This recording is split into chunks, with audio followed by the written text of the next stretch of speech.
Hello friends, आज हम बात करेंगे देव उठनी एकादशी व्रत कथा। कार्तिक माह के शुक्ल पक्ष की एकादशी को देव उठनी एकादशी कहा जाता है। इसकी कहानी इस तरह है। आइए कहानी कहते हैं। एक राजा के राज्य में सभी लोग एकादशी का व्रत रखते थे। प्रजा तथा नौकर चाकरों से लेकर पशुओं तक को एकादशी के दिन अन्न नहीं दिया जाता था।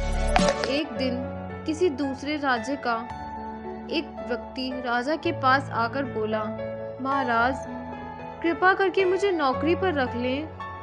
तब राजा ने उसके सामने एक शर्त रखी कि ठीक है, रख लेते हैं, किंतु रोज तो तुम्हें खाने को सब कुछ मिलेगा, पर एकादशी को अन्न नहीं मिलेगा। उस व्यक्ति ने उस समय हाँ कर ली, पर एकादशी के दिन जब उसे फलहार का सामान दिया तो वह राजा के सामने जाकर गिड़गिड़ाने लगा, महाराज इससे मेरा पेट नहीं भरेगा, मैं भूखा ही मर जाऊंगा, मुझे अन्न दे दो। राजा ने उसे शर्त की याद दिलाई, पर वह अन्न छोड़ने को राजी नहीं हुआ। तब राजा ने उसे आटा, दाल, चावल आदि दिए। वह नित्य की तरह नदी पर पहुंचा और स्नान कर भोजन पकाने लगा। जब भोजन बन गया तो वह भगवान को बुलाने लगा, आओ भगवान, भोजन तैयार है। 15 दिन बाद अगली एकादशी को वह राजा से कहने लगा कि महाराज मुझे दुगना सामान दीजिए। उस दिन तो मैं भूखा ही रह गया।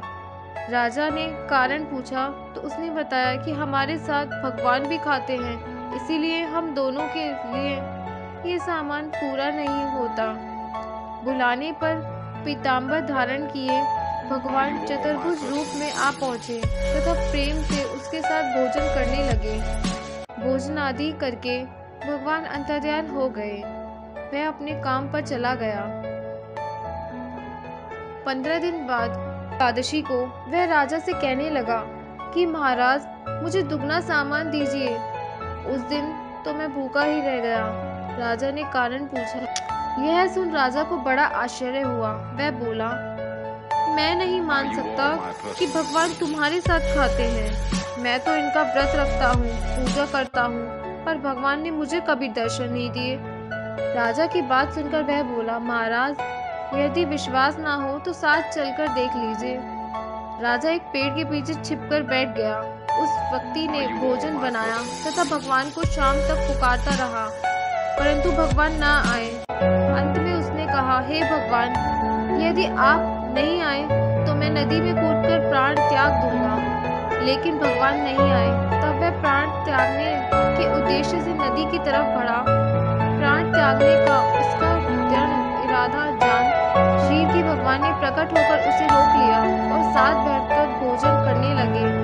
खा पीकर वे उसे विमान में बिठाकर अपने धाम ले गए। यह देख राजा ने सोचा कि व्रत उपवास से तब तक कोई फायदा नहीं होता जब तक मन शुद्ध ना हो। इससे राजा को ज्ञान मिला कि वह भी मन में व्रत उपवास करने लगा और अंत में स्वर्ग को प्राप्त हुआ।